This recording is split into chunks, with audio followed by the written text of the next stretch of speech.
Hey everybody, Jason here. In this video, we're going to look at the Woodland zip tie.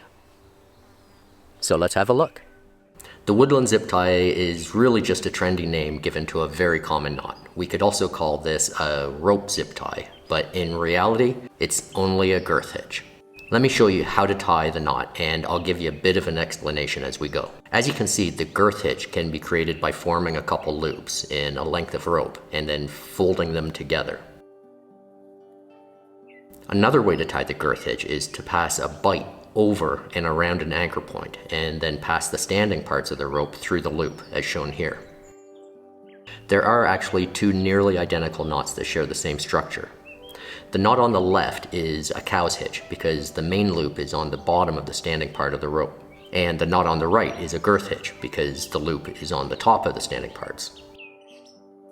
You can remember this difference because with a cow's hitch, that loop would come in contact with and potentially pinch the skin of an animal and cause irritation, and so it wouldn't be ideal to tie around the girth or the body of the animal. In the case of the Woodland zip tie, we're basically creating a hitch knot tied around an object to bind it or hold it together. One of the easiest ways to do this is with a basic friction loop. Although this is neither a cow's hitch or a girth hitch, it has a similar structure. And you can see that when applied, friction is created between the rope and the blanket, and also within the knot itself. To be clear, friction is the force that resists motion when the surface of an object comes in contact with the surface of another. Of course, there are better ways to tie a bedroll. This time, let's tie a girth hitch around the blanket. Like I mentioned, the girth hitch is also what people are calling a rope zip tie or a woodland zip tie. By forming a couple loops in our length of rope and then folding them together, we have the girth hitch. With our girth hitch formed, we can now pass our standing parts through the knot. Now we can cinch it up, nice and tight as shown here.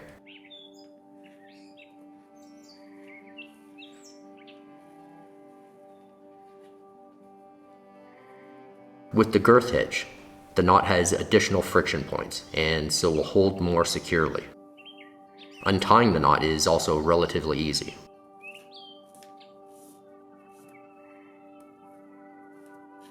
If you want to try another variation of the girth hitch, you can tie it this way and increase the tension a little more when it's all cinched up.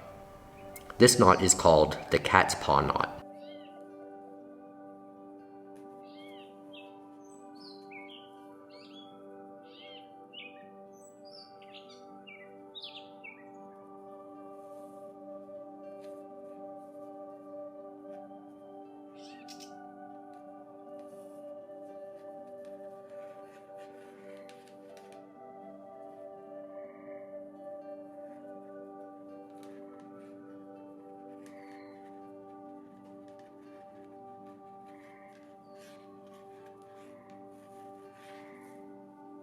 You can see there's more tension in the main loop here, and the twists in the side loops also increase the tension in the standing parts.